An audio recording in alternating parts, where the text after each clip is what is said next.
Welcome to At Home with Music. I'm Leon Olguin, or you can call me Leon if you like. I recently put out a video where I talked about the circle of fifths progression, and I showed you a picture of the circle of fifths for harmonic progression.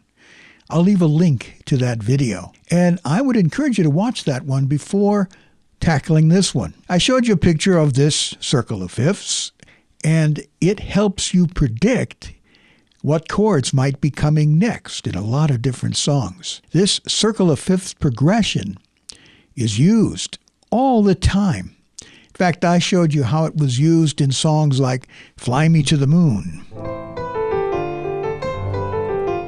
or I Will Survive, even the Beatles song, You Never Give Me Your Money.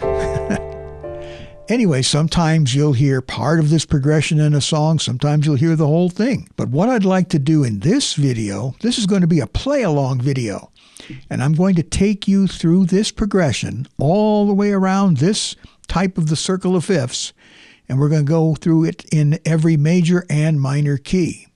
And we're also going to go through the progression 3 times, using different inversions each time. Now, this video might turn out to be somewhat long, so don't feel like you have to play through it all at once. You can do it in sections. But I would encourage you to work through this because it will get you familiar with this basic chord progression in every key. Now, I've always said that one of the goals for piano players is to be able to play in every key without using a transpose button. So, are you ready? Get to your piano or your keyboard. You may already be at your piano or at your keyboard. And put your phone or your tablet where you can see it easily, or your laptop if you can do that.